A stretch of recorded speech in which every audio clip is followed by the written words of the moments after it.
Em Brasília, a companhia que administra o metrô foi condenada a indenizar uma passageira que foi agredida por uma mulher ao sair do transporte coletivo.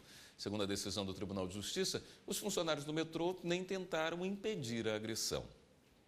No ano passado, Evelyn passou por uma situação bastante delicada. Segundo ela, ao entrar na estação do metrô da rodoviária de Brasília, foi abordada por um homem que a acusava de ter quebrado o relógio dele. De repente, apareceu um cara atrás de mim, ele falando que eu tinha esbarrado nele, que tinha quebrado o relógio dele, que eu ia ter que pagar. Eu não dei moral, porque sabe que é a pessoa que está drogada lá na estação, né? Continuei andando. Aí ele falou assim, já que você não vai pagar para mim, você vai pagar para minha mulher. Veio uma mulher lá de trás das escadas, gritando pelo metrô, falando que eu ia ter que pagar o relógio pro cara.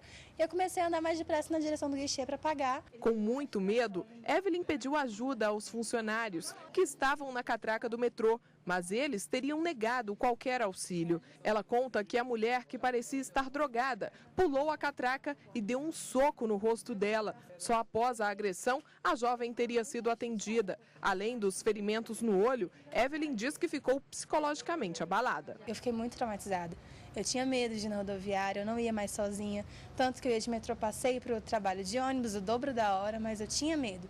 Até hoje ainda vou lá, vou de cabeça baixa, porque eles podem reconhecer. Diante da situação, Evelyn decidiu entrar na justiça contra o metrô. A advogada dela explica o que foi alegado no processo. Nós alegamos a ofensa ao Código de Defesa do Consumidor, o artigo 14, e da Constituição Federal, artigo 37, parágrafo 6º, que diz o seguinte, que todo prestador de serviço responde pelos danos que forem causados aos usuários, aos consumidores, independente de culpa, ou seja, a responsabilidade é objetiva.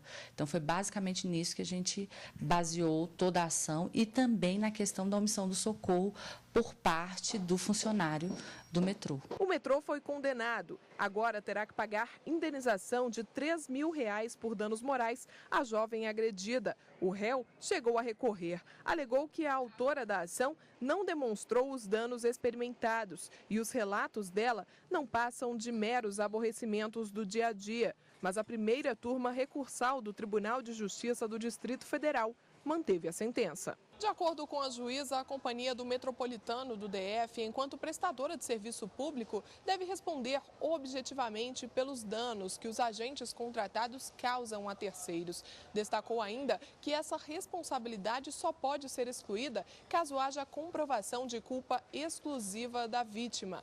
Além disso, ressaltou que a segurança na entrada dos passageiros deve ser mantida pelo metrô e como a agressora chegou a pular a catraca, isso não foi verificado.